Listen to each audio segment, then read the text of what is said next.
بسم اللہ الرحمن الرحیم۔ السلام علیکم۔ آنسوؤں کا نمکین ذائقہ پانی میں بھیگی سوکھی روٹی کی بے بسی میں گھل رہا تھا۔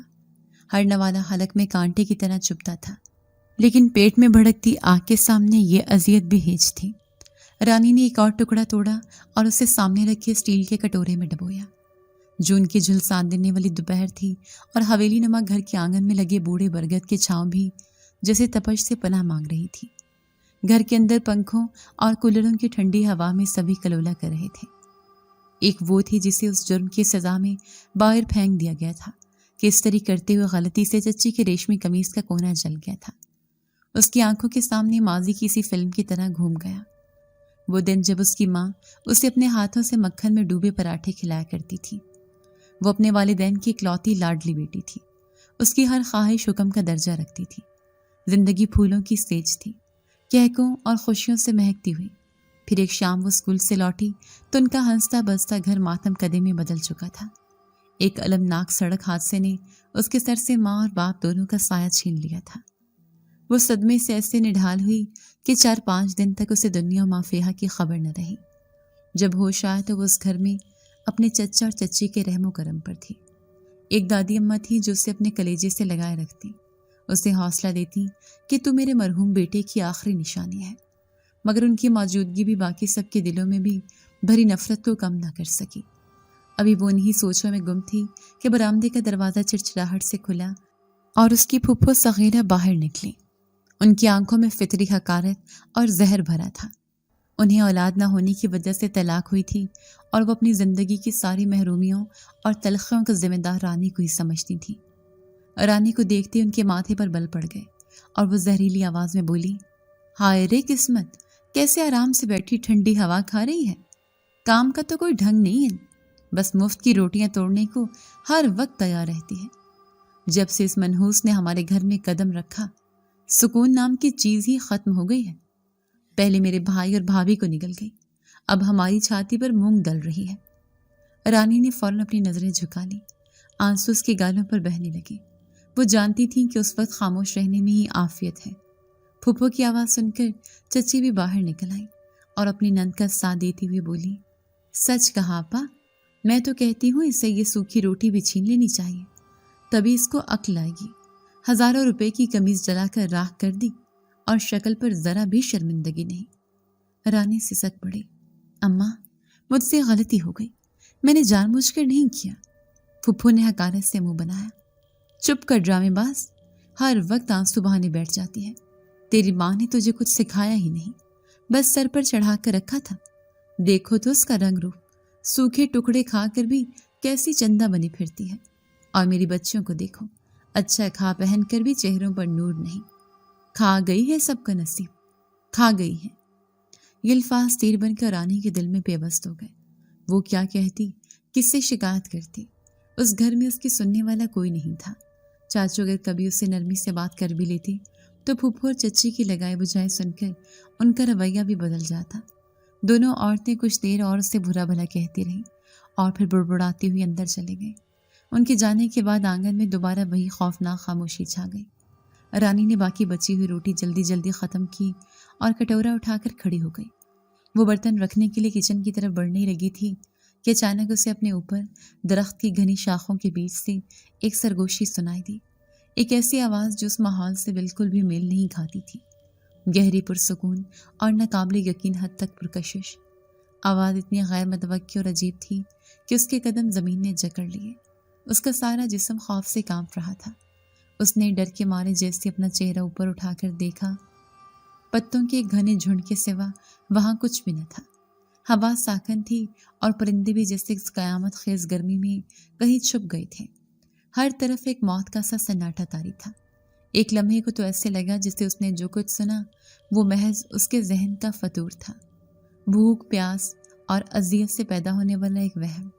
اس نے جلدی سے نظریں جھکائیں، دل ابھی تک پسلیوں سے ٹکرا رہا تھا۔ وہ مزید ایک لمحہ وہاں ٹھہرنے کی ہمت نہ کر سکی اور تیز تیز قدم اٹھاتے کچن کی طرف بھاگی۔ جیسے وہ لاؤنج سے گزرے، اس کی چچی کی دونوں بیٹیاں سارا اور ہما صوفے پر نیم دراز موبائل فون میں مصروف نظر آئے۔ اسے دیکھتے ہی بڑی بیٹی سارا نے طنزی انداز میں آواز لگائی، آ گئی مہارانی، سزا پوری ہو گئی یا ابھی کچھ باقی ہے؟ چھوٹی ہما نے بھی اپنی بہن کی ہاں میں ہاں ملاتے ہوئے کہکا لگایا۔ چہرہ تو دیکھو اس کا ذرا، جیسے برگد کے درخت پر کوئی بھوت دیکھ لیا ہو۔ رانی نے کچھ بھی کہنے کی بجائے خاموشی سے آگے بڑھ جانا ہی مناسب سمجھا۔ وہ جانتی تھی کہ ان سے بحث کرنے کا مطلب اپنی مشکلات میں اضافہ کرنا ہے، مگر سارا آج اسے اتنی آسانی سے جانے دینے کے موڈ میں نہیں تھی۔ وہ صوفے سے اٹھ بیٹھی اور حکم چلایا، اے لڑکی، کہاں جا رہی ہو؟